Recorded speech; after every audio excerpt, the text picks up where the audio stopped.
Assalamualaikum warahmatullahi wabarakatuh. Seluruh pengurus agama dan para hadirin yang berbahagia, alhamdulillah.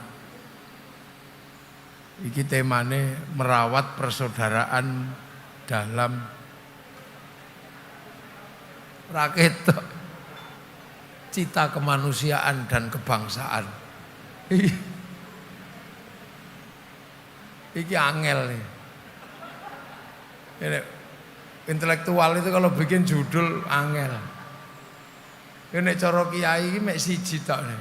Temane uripe apike piye ngono tok.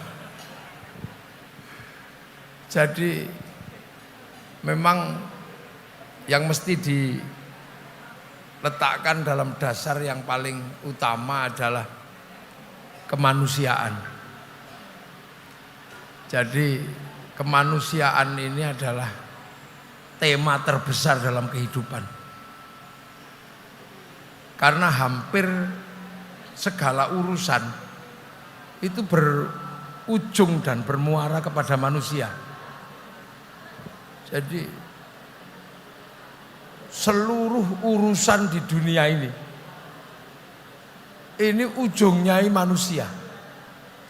Endingnya juga manusia.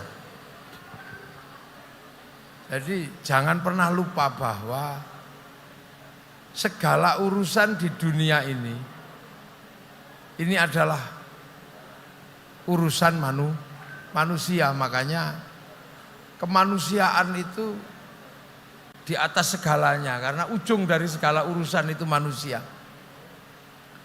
Orang bikin UGM ini juga karena ngurusi manusia. Karena apa? Manusia ini paling rentan, paling butuh banyak diurus. Jadi manusia ini paling rentan hidupnya, butuh paling banyak diurus. Paling rentan. Karena apa? Manusia ini bukan penduduk sini aslinya. Jadi manusia itu bukan penduduk sini. Jadi manusia itu pendatang di sini, alien sebenarnya. Makanya adaptasi paling susah di sini itu ya manusia. Selain manusia, adaptasinya mudah. Bebek itu begitu netes langsung bisa renang. Pancen asli penduduk sini. Kambing itu asli sini. Makanya ya hidup ya mana ya nggak perlu rumah sakit, nggak perlu apa, beres. Wong asli sini kok. Makanya adaptasi tersulit bagi makhluk di muka bumi itu manusia. 9 bulan sapi itu sudah gede. Manusia 9 bulan itu kalau nggak ada yang ngurus mati. Karena semua agama ternyata mengajarkan bahwa manusia itu bukan penduduk sini, tapi kampungnya di langit sana. Kampungnya di langit. Ada yang menyebutnya akhirat, ada yang menyebutnya nirwana, ada yang menyebutnya swargaloka, ada yang menyebutnya surga. Itu kampungnya manusia. Dan di kampung itu ada berisi Tuhan. Dan semua manusia punya kesadaran bahwa manusia ini produk yang sebelum turun ke sini di assembling itu diregister. Jadi manusia itu seluruhnya melewati pusat data Tuhan. Orang Islam menyebut cloud pusat data itu namanya Lauhil Mahfuz. Itu di langit keberapa kita juga nggak tahu. Nah ada yang menyebut pusat data manusia di langit itu namanya Tabut Sulaiman. Ada yang menyebut pusat data manusia itu namanya kotak Pandora. Nah orang Jepang menyebutnya kantong Doraemon. Itu pusat data. Jadi manusia itu kesini ini produk. Dan manusia itu sama kedudukannya sebelum diproduksi. Nah ketika habis diregister, makanya manusia itu semua agama memberikan catatan bahwa manusia itu membawa paketannya masing-masing. Rezekinya, jodohnya, nyawanya, itu ada registernya di sana. Nah, terus dari sana ini di-assembling. Nah, assembling ini tergantung Tuhan mau meng-assembling di mana. Karena assembling itu dibikin oleh nutfah dari orang tuanya masing-masing. Nah, di-assembling ini ada yang di-assembling model di Cina. Ya, tembem-tembem sipit-sipit. Ada yang di-assembling di Eropa, tinggi besar, rambutnya merah. Nah, tempat meng-assembling manusia inilah yang disebut bangsa, kebangsaan. Makanya aku bikin kalian berbangsa-bangsa, bersuku-suku, agar kalian pengertian kalau manusia itu sama. Makanya kemanusiaan itu sama, humanisme itu basicnya sama, humaniora basicnya sama, hak asasi manusia basicnya sama. Karena semua manusia punya kesadaran bahwa manusia itu berasal dari satu tempat yang tidak di sini. Tapi assemblingnya membuat manusia disebut berbangsa-bangsa, bersuku-suku. Nah itulah makanya ketika manusia itu turun ke sini ini bukan kampungnya membawa paketannya masing-masing.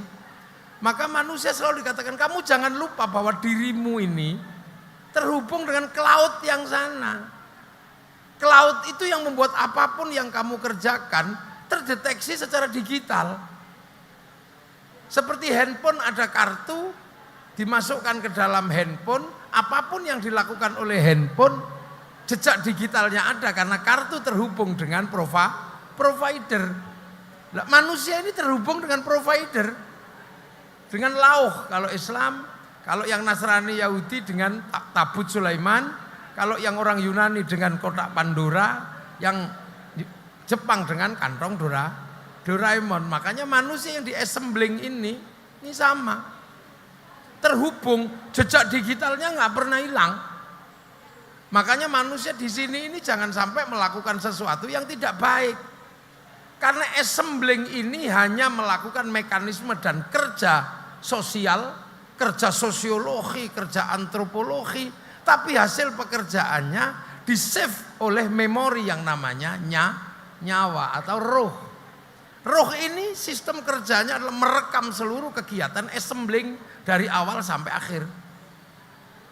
Makanya apapun yang dilakukan oleh tubuh manusia direkam oleh nyawa, ketika kembali di print out. Kalau print outnya bagus ya masuk ke tempat yang bagus, pasarnya bukan pasar gelap. Jadi pasar resmi, bukan black market gitu loh kalau ininya. Loh makanya manusia ini, makanya kalau di dalam Islam manusia dikasih Quran. Quran itu ya produk downloadan dari cloud sana. Makanya Quran itu karena downloadan dari cloud dikatakan bal huwa Qur'anum Majid fi lauhim mahfud. Maka Quran itu ketika turun pakai coding. Pakai algoritma. Nah, algoritma Al-Qur'an itu ya alif lam mim, nun, kaf ha ya ain shad. Makanya dulu di dalam Islam itu ada ilmu coding, algoritma Al-Quran. Namanya kitabnya salah satunya Al-Awfaq. Rumusnya itu adalah abajadun, hawazun. Persis seperti kita belajar coding ABCD itu. Atau 1, 2, 3. Makanya kalau mau belajar Al-Quran gak ngerti codingnya, sama dengan bawa ATM gak punya passwordnya. Makanya banyak sekali orang belajar Quran kacau. Malah suka marah-marah sama manusia yang beda, dia bom gitu. Itu karena salah coding itu kalau dalam bahasanya. Algoritmanya sama, alif lam mim, nun, kaf ha ya ain shad, itu coding dalam algoritma. Nah, makanya manusia ini sistem hidupnya selalu dikatakan kamu jangan lupa bahwa dirimu disatukan oleh sesuatu yang terhubung dengan cloud. Apapun yang kamu lakukan direkam oleh mekanisme cloud di sana. Nanti di print out. Makanya manusia itu seperti kartu, bisa kirim doa, kirim foto, kirim gambar, yang penting punya wifi. Nah kalau nggak punya wifi, nggak punya paketan, silahkan cari wifi gratisan ke warung.co.id. Makanya ketika manusia mau kirim doa, kirim bacaan Fatihah, nggak punya paketan, pakai paketannya Nabi, pakai paketannya wali, karena Nabi wali paketannya besar, karena download. Qalu rabbuna Allah tsumma istaqamu tatanazzalu alaihimul malaikah alla takhafu wala tahzanu. Download Sunan Kalijogo itu download 3 tahun begini. Makanya paketannya besar. Lah kita kalau diajak download tidur. Ya Allah, ya Allah, ya Allah, ya Allah, ya Allah. Maka kita nggak punya wifi. Makanya jangan macam-macam sama orang-orang kekasih-kekasih Allah itu. Itu paketannya besar. Makanya kalau pengen ngerti hatinya Pak Ganjar gampang, wong paketannya gede, diretas. Makanya wali-wali itu merusak durunge winara karena bisa meretas. Dan jangan macam-macam kalau paketannya kecil sama orang-orang besar yang paketannya gede, dihack itu bisa mati itu. Makanya ada santet, ada apa itu dihack itu kalau dalam, karena terhubung dengan cloud sana.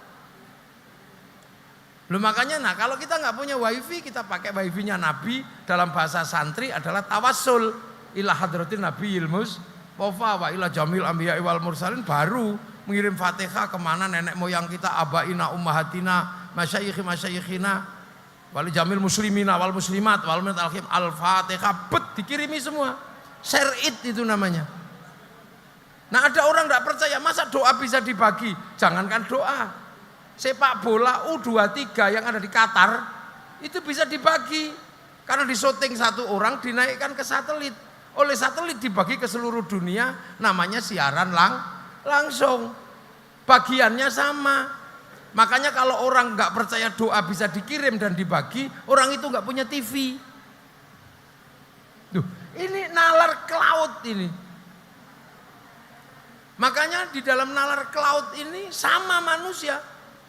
Ketentuannya nanti catatan digitalnya sama. Nah itulah makanya kenapa manusia itu urusannya paling banyak.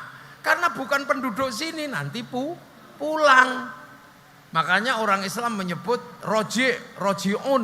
Roji' itu bahasa Arab artinya pulang. Wong Jawa wangsul marak sowan. Orang Nasrani kembali ke Allah Bapa di surga.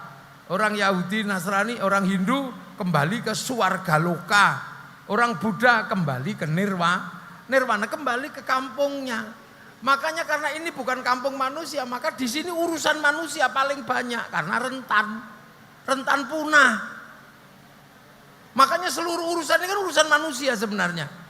Kenapa ada mic? Karena ngurus kupingnya manusia. Makanya manusia itu urusannya banyak.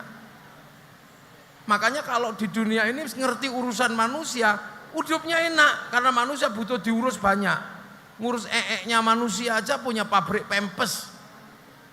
Perancis itu ngurus mukanya manusia tok kaya. Hidup diperpanjang, pipi dikembut-kembut, itu urusan semua. Kambing enggak terlalu banyak urusan, pasar kambing cuman itu. Pasar manusia banyak. Makanya dunia ini sebenarnya tanpa manusia enggak ada masalah. Kemarin misalnya tiba-tiba kok corona manusia habis, enggak apa-apa. Buktinya apa? Chernobyl, tempat paling mengerikan di muka bumi pasca radiasi, ditinggal manusia, enggak ada yang ngurus. Sekarang jadi hutan sangat lebat. Tapi hutan yang lebat begitu kedatangan manusia, habis. Gunung ketika manusia datang, habis. Tapi tempat yang tidak dijamah manusia, utuh. Makanya kambing nggak ada manusia, dia hidup. Tapi manusia nggak ada kambing, mati. Ikan itu nggak ada manusia, dia hidup biasa aja. Tapi manusia nggak ada ikan, mati. Coba ketika manusia nggak ada masalah, hutan Kagama masih utuh. Begitu ada manusia, ditebang dijadikan rumah. Nah ini kan manusia ini sebenarnya yang paling rentan. Jadi dunia ini ditinggal manusia nggak ada masalah, buktinya raja mati ya nggak ada masalah. Tapi coba manusia hidup di dunia ini ditinggal sama cacing gitu. Bayangin, tahu-tahu cacing hilang dari muka bumi gitu. Manusia paling bertahan 3 bulan. Habis itu manusia ikut mati semua. Di perutnya nggak ada yang bantu pencernaan. sisa makanan di luar gak ada yang mengurai, itu penyakit semua batang numpuk tok mate menungso. Coba gak ada serangga. Serangga itu hilang terus 2 bulan, manusia pasti mati karena penyerbukan berhenti. Karena makanan gak bisa di-download. Loh itu maka jadi manusia jangan sombong-sombong. Nah itu loh, karena manusia ini punya ketergantungan yang luar biasa, maka bangsa-bangsa, suku-suku jangan lupa bersaudara karena manusia hidup gak bisa independen. Saya ini kiai, sampai yang mengatakan saya gak kiai. Yang saya ajarkan itu sholat. Tapi sholat itu ternyata gak independen, karena sholat itu nutup aurat. Tutup aurat itu kain. Kain itu urusannya pabrik kain. Dilala yang punya pabrik kain itu Cina. Kiai nggak boleh ngamuk sama Cina. Kalau Cinanya pergi, sholatnya telanjang, nggak jadi sholat. Loh, itu hidup. Haji itu urusan Islam, tapi begitu berangkat diurus sama Yahudi sama Nasrani karena urusannya pesawat. Makanya survival manusia di dunia ini diajarkan doa yang paling sederhana, bahwa kamu nggak independen. Makanya ketika kamu makan sebagai basic instingmu untuk hidup, kamu berdoalah dengan doa Allahumma barik lana. Kenapa bukan barikli? Kenapa barik lana? Berkahilah kami. Kenapa bukan berkahilah saya? Karena makan itu yang ngurus banyak orang. Yang nanem siapa? Yang bikin cobek siapa? Kompor siapa? Yang bikin garam siapa? Kita orang di Jogja nggak punya garam, yang punya orang Jepara, orang Rembang. Kita nggak pernah nanya apakah kamu waktu bikin garam di tambak itu nggak kencing di tambakmu. Nggak ada yang nanya. Makanya bahasa Jawa itu mirip uyah sama uyo. Karena dikhawatirkan pas gawe uyah karo nguyo. Ini hidup, makanya persaudaraan itu dimanapun mutlak disandarkan pada nilai kemanusiaan. Karena manusia tidak punya pilihan ketika hidup di sini, dia dibikin berbangsa-bangsa, bersuku-suku. Yang bisa dipilih adalah bagaimana hidup bersama. Untuk apa? Karena manusia tidak bisa hidup tanpa ketergantungan pada yang lain. Coba, dosen ini kenapa disebut dosen? Ya karena ngurus akali manusia lewat pengetahuan. Makanya jangan pernah merasa bahwa persaudaraan itu nggak penting. Pentingnya luar biasa, karena manusia nggak bisa hidup secara independen. Itu kan normal. Makanya kemanusiaan itu sama. Bangsanya berbeda, nilai kemanusiaannya sama. Nah itulah pelajaran Tuhan. Makanya nanti kemanusiaan ini menjadi mutlak. Nah itulah maka kemudian ketika kita berbangsa-bangsa, kita punya pilihan. Apa pilihannya? Untuk menjadi tempat paling ramah buat manusia. Kalau manusia itu diatur oleh Tuhan, Tuhan punya wakil namanya Rasul, sandarkan kepada wakil Tuhan. Pelajarannya apa? Untuk manusia yang berbeda-beda, tapi butuh kemanusiaan. Loh makanya kalau di sini karena mayoritas Islam, maka sandaran pertama itu ya cari sandaran yang dari Islam, yang memungkinkan orang untuk tetap hidup berbeda-beda seperti ini, tapi tetap menjadi ruang kemanusiaan yang sama. Makanya Islam itu disandarkan pada nilai-nilai dasar. Sehingga ketika bangsa ini membentuk kesepakatan kemanusiaan yang berbeda-beda, konsep ketuhanan yang dipakai. Konsep apa? Konsepnya dari awal ya semua disandarkan pada ketuhanan yang Maha Esa. Setelah kamu berketuhanan, jangan lupa bahwa kemanusiaan yang adil, beradab. Keadilan itu penting. Kalau sudah punya keadilan, punya kemungkinan manusia untuk bersatu. Lah kalau sudah bersatu, biarkan persatuan itu adalah punya warna yang berbeda-beda, tapi bisa hidup saling bertanggung jawab. Maka landasan yang dipakai adalah landasan agama. Agama mayoritas Islam ini yang dipakai. Apa? Kullukum ra'in wa kullukum mas'ulun an ra'iyati. Kalian semua adalah para pemimpin yang harus hidup saling bertanggung jawab antara yang mimpin dan yang dipimpin. Makanya konsep yang dipakai adalah konsep ra'iyah. Nah, ro'iyah itu dipakai oleh nenek moyang kita untuk menjaga perbedaan ini dengan konsep yang diserap menjadi rakyat. Jadi rakyat itu sebenarnya adalah bahasa Nabi tentang manusia yang berbeda-beda tapi saling bertanggung jawab. Kullukum ra'in wa kullukum mas'ulun an ra'iyati. Jadi itu bahasa Arab sebenarnya. Dari landasan mayoritas kaum muslimin. Resikonya apa ketika menggunakan ra'iyah? Resikonya ro'iyah ini sampai kapanpun tidak akan pernah menjadi diktator mayoritas. Kalau pakai konsepnya Eropa yang namanya people, vox populi vox dei, suara mayoritas adalah suara Tuhan, maka potensi untuk menjadi diktator sangat kuat. Karena begitu dia mayoritas, dia menyatakan diri sebagai wakil Tuhan, maka dia punya potensi untuk diktator mayoritas, people itu. Begitu juga kenapa tidak menggunakan konsepnya PKI tentang komunisme yang disandarkan semua pada proletar. Karena proletar itu kalau mayoritas dia bisa menjadi diktator mayoritas karena potensi diktator proletariat itu besar. Tapi konsep ro'iyah ini yang dianut oleh kaum muslimin adalah konsep hidup berbeda-beda tapi saling tanggung jawab. Maka ro'iyah tidak boleh mengkafirkan orang. Nah, itu diserap ke bahasa kita menjadi rakyat. Makanya sila setelah persatuan adalah kerakyatan. Maka kerakyatan tidak akan pernah menyandarkan bahwa mayoritas boleh menjadi diktator. Itu loh di situ. Dan satu-satunya negara mayoritas muslim yang bisa menerapkan konsep ro'iyah untuk warga bangsanya hanya muslim Indonesia. Tidak ada yang lain.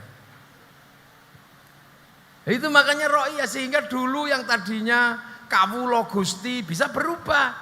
Tetap menyebut dirinya kulo yang kawulo. Yang hamba sahaya tetap menyebut dirinya saya. Yang Sunda abdi tetap abdi. Yang pukulun sana tetap ulun. Karena apa? Semua menggantungkan diri kepada konsep ro'iyah. Hidup berbeda-beda tapi saling tanggung jawab. Nah itu makanya sumpah palapa yang tadinya di situ ada kasta-kasta, begitu ada konsep ro'iyah dia melebur. Nah konsep ro'iyah ini adalah konsep bersama tapi saling tanggung jawab. Makanya ro'iyah itu kalau ngumpul namanya musyarakah, diserap ke bahasa kita jadi masyarakat. Kalau berbeda faham bicarakan yang baik.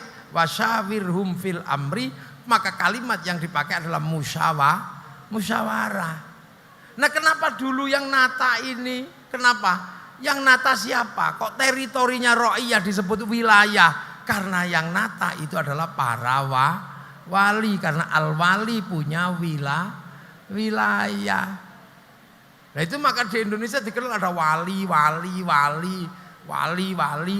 Kenapa wali? Karena dulu yang harus mengajarkan agama itu harus para wali. Bukan saudagar, karena saudagar pasti ditolak. Karena dalam konsep Hindu, saudagar itu sudra. Pedagang itu sudra. Petani itu sudra. Saudagar tidak boleh ngomong agama karena dia sudra. Yang boleh ngomong agama itu Brahmana. Nah yang seimbang dengan konsep Brahmana itu adalah wali. Yang satu punya karomah, yang satu punya cakti. Makanya sejarah pengislaman itu sejarah kesaktian. Karena yang lain sudah gak dibutuhkan. Teori pertanian sini jagonya. Teori perdagangan sini pedagang paling ulung. Teori politik negara kertagama sudah di sini. Teori persatuan sudah ada.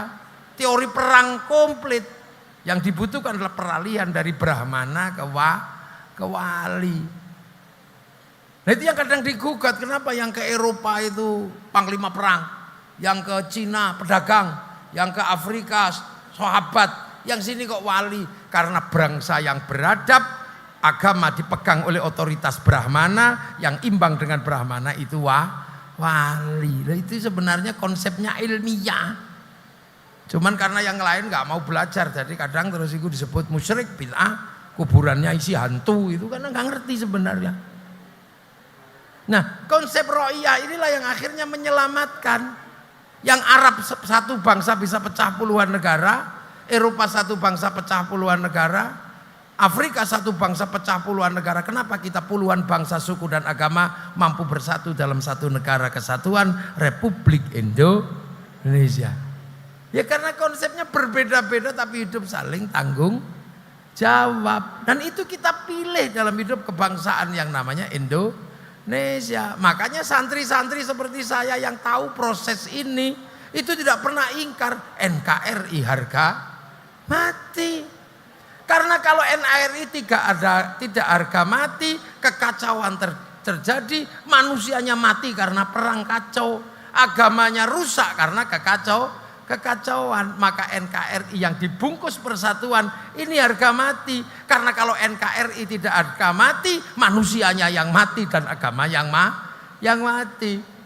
Seperti Timur Tengah, karena negaranya tidak harga mati, maka terjadi perang, manusianya mati, agamanya rusak, UGM-nya hancur. Itu terjadi kenapa UGM? Karena negaranya damai. Nah itu makanya orang tidak boleh mengganggu Pancasila itu. Makanya kerakyatan yang dipimpin oleh hikmah. Hikmah itu apa? Kebenaran bersama dan sejati dari hati yang jernih. Makanya orang tidak punya kejernihan hati nggak boleh memimpin negeri. Itu.